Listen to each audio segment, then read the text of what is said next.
Buku sejarah yang sering kita baca tuh selalu memposisikan Nusantara sebagai pihak yang pasif gitu ya. Kayak kita cuma sekedar menampung dan mengadopsi budaya dari India. Iya, narasi standarnya emang selalu begitu kan di sekolah-sekolah. Nah, tapi di Deep Dive kali ini kita punya sumber berupa analisis historis dan arsitektur radikal tentang kompleks Manjusrigra atau yang biasa Anda kenal sebagai Candi Sewu. Betul, dan temuan dari sumber ini sangat mengejutkan. Banget. Misi kita di Deep Dive ini adalah menyelidiki argumen mereka bahwa Nusantara itu sebenarnya bukan penerima pasif, melainkan pusat peradaban mandiri, pengekspor pengetahuan. Oke, let's unpack this. Gimana kalau selama ini kiblat sejarah kita ternyata terbalik? Itu klaim yang sangat masif ya. Mengubah paradigma sebesar itu mengharuskan kita merombak ulang cara kita melihat garis waktu dan sistem kepercayaan dasar masa lalu. Kuncinya ada di temuan prasasti Manjusrigra. Yang di Candi Prawara 202 itu ya? Tepat. Prasasti itu kan mencatat pembangunannya selesai tahun 714 Saka. Biasanya, ahli sejarah kita langsung secara buta mengkonversi angka ini ke kalender Saka India. Tapi sumber kita menggugat ini. Wait, menggugat gimana maksudnya? Menurut analisis mereka, perhitungan astronomis dan penanda musim di prasasti tersebut sama sekali nggak cocok dengan iklim daratan India. Mereka justru melacaknya ke sistem Saka lama. Saka lama yang milik bangsa Soko Nusantara itu? Iya, di mana siklus perbintangannya kalau ditarik mundur, itu berawal sejak 6500 atau 6123 sebelum Masehi. Tunggu. Berarti kalender ini basisnya murni observasi alam lokal kita dong? Murni lokal. Dan ini sangat selaras kalau kita... Ini masuk akal sih kalau dikaitkan sama fondasi teologis mereka.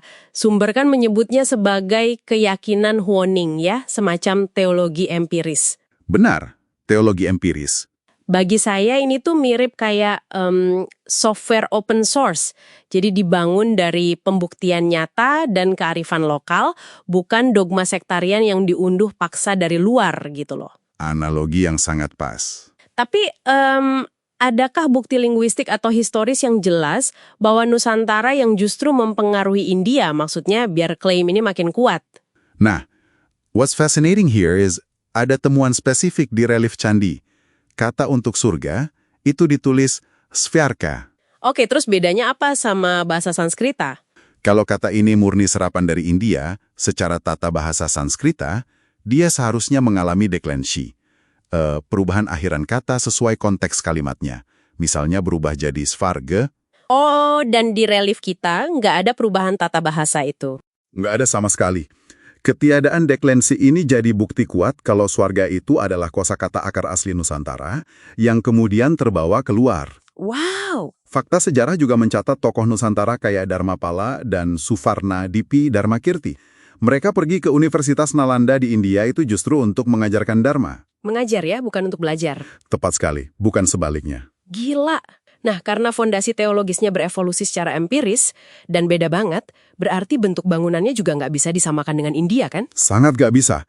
Disinilah sumber kita membedakan Dewa Graha India yang fungsinya murni sebagai kuil monofungsional dengan konsep Candika Graha Nusantara. Candika Graha ini pusat multifungsional ya, kayak ada fasilitas pertirtaan, pengetahuan, pemuliaan leluhur, observatorium astronomi, sampai pusat pengelolaan energi. Pembagian candi pakai hierarki India tuh, kayak Kamadatu, Rupadatu, Arupadatu. Iya, itu klasifikasi standar yang sering dipakai ahli. Tapi saya mau menolak itu, dan sumber kita juga membantah keras hal tersebut. Arsitektur Manjusrigraha ini murni menggunakan konsep asli Nusantara, yaitu Bawanatraya.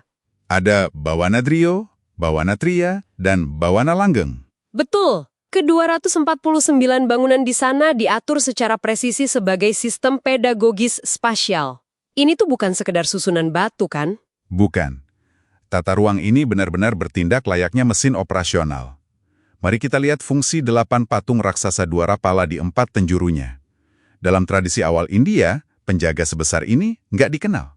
Yang biasanya cuma dianggap ornamen penjaga gerbang itu? Iya. Analisis sumber menyimpulkan bahwa Dwarapala ini adalah semacam universal spiritual technology. Wait, teknologi spiritual? Mekanismenya gimana tuh? Secara teknis, penempatan massa batu seberat itu di titik-titik persimpangan mata angin berfungsi untuk menstabilkan frekuensi geomagnetik bumi. Oh, kayak memaku titik energi biar nggak bocor keluar dari sistem bangunan tadi? Persis. Mengunci energi untuk menjaga konsentrasi frekuensi bagi mereka yang sedang belajar atau meditasi di dalam. Dan sistem ini paralel dengan sains kuno di Chichen Itza. Luar biasa. So, what does this all mean? Kenapa Anda harus peduli dengan semua ini?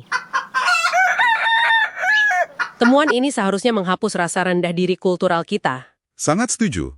Dinasti Shailendra bukanlah sekedar peniru estetika bangsa luar. Mereka itu ilmuwan tata ruang dan penjaga kedaulatan laboratorium peradaban Nusantara.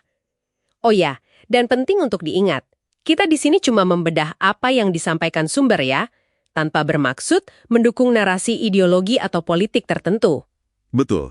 Kita murni melihat data spasial dan historisnya. Dan pemahaman baru ini meninggalkan kita dengan satu pemikiran yang sangat menggelitik. Apa tuh? Jika teknologi penguncian energi spiritual presisi ini punya kesamaan dengan peninggalan di benua lain seperti Chichen Itza tadi, Berarti ada benang merahnya ya? nah, peradaban kuno mana lagi di luar sana yang diam-diam berbagi kode sumber sains tata ruang yang sama dengan leluhur Nusantara sejak ribuan tahun lalu?